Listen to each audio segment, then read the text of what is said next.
Dr. Shu, a poet from the United States. I just want to say what an honor it is to be here and to be part of the Poetry Festival. And I really hope that in the not too far future, I can go to Cuba in person. And I want to express my love and respect for all the people of Cuba. I also want to express my gratitude to Alex, a dear friend, for inviting me to be a part of this festival. I want to extend my love and best wishes to all the other poets who are a part of the festival. It's an honor to be here among you, and also to send good wishes to all of those who are coming online to listen to our poems. Also, as a poet from the United States, I feel it's important to acknowledge all of those who've lost loved ones or who've experienced violence at the hands of the United States government, both in the present moment and also throughout the history of this country, which is a long and bloody history. So I just want to acknowledge my solidarity with all of those who are working for justice, and that work is ongoing. So today I'm going to share 3 poems with you, and the first one is in memory of a beloved teacher and mentor of mine in high school, Sherry Milo, who sadly committed suicide right after I graduated from college. This poem also is inspired by Frida Kahlo, as well as the birds who came and built their nest in my yard during a time of deep grief for me. Baby blackbird, Frida, I'm setting your bird free. She waits among honeysuckle.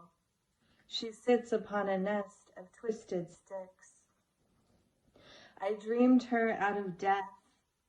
She was born from morning glory, frozen brown, leafless, without blooms. She was born from insects, teardrops, that longing to escape from grief-cold Junes. Perched at the tip of a rooftop, her father called to me. He brought me out of my room. Her mother paced back and forth across my fence. They flew at me, so close we almost touched. We startled one another. We sang to each other. I read them poetry. They chirped and clacked 1,000 readings I didn't understand.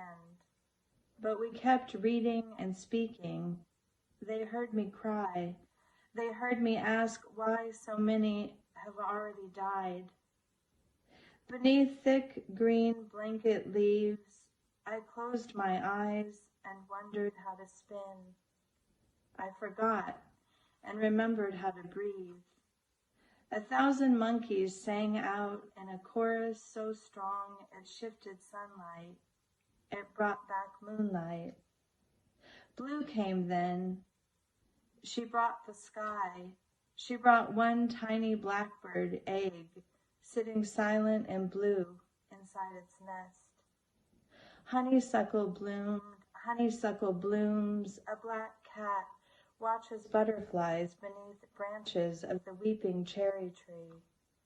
A baby blackbird opens her beak. Summer welcomes her into flight. The next poem I'm going to read, I'm reading in solidarity with all of those who have lived through sexual violence. And I just want to read this for healing and hoping for individual healing and healing as a community.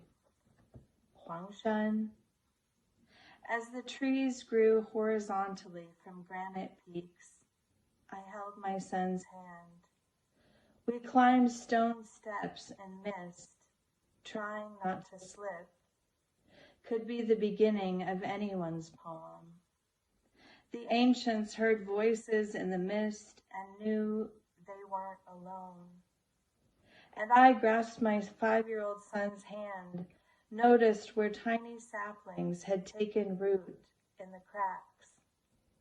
Looking out into the sky where the peaks end, I tried to push back the flashbacks coming through my collarbone into the throat where consciousness forms clouds, wetting words until they dissolved prior to articulation.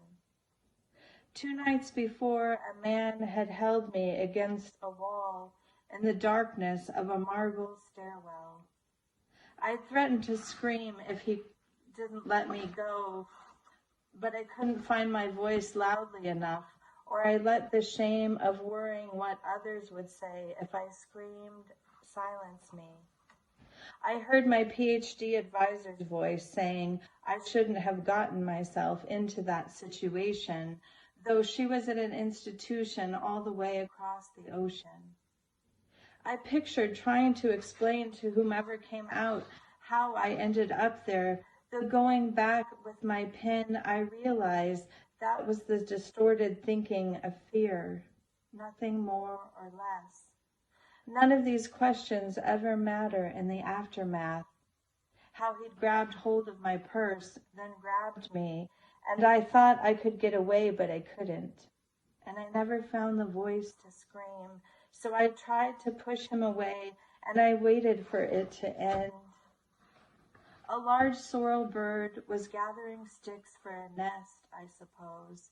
So I sat and watched him running from bush to place in the mist, noticing the sticks he carried, thinking of the sorrel horse my sister had that threw my dad breaking one of his ribs. Look at that bird, I told my son, wanting him to see and know that life is built over and over. Later that night, as his father lay on top of me, I let myself be held in that familiar rocking, the fog rolling out from me. A tree, so many needles falling. I tilted my head back when the tears came, not wanting him to feel them or see them. And he didn't, but I ached that he didn't notice anyway. When stone splits, it never rejoins, even when mountainsides move this way, resettle, and new trees grow in the tiny fissures or valleys that form. Even in the lines of the ancients, we begin to feel ourselves replanted and undone. I'm going to read one last poem, which was inspired when I was living in China, and I used to travel to Chengdu and had the privilege of watching the painter He Duoling work on some of his paintings. And I haven't been able to go back because of COVID, so I'm really missing China and missing all of my poet and artist friends and family and all the inspiration I usually get there. So I'm going to read this poem, which was inspired after watching him paint part of this large work he was painting called Rainforest. Rainforest blue. I ate a few drops of blue for your rainforest. You said blue has poison. But I was grown in the Sonoran Desert, where the breath of birds passes through blue each day, unobstructed, and they don't die. When I was 5, I learned the basic logic of flight by watching them. Don't swallow the whole sky at once, or your body won't be able to bear the weight of air. Blue itself has no poison. Why do people add it there? So thank you again for inviting me to be part of this festival, and I hope to see you all in Cuba next year, if not sooner.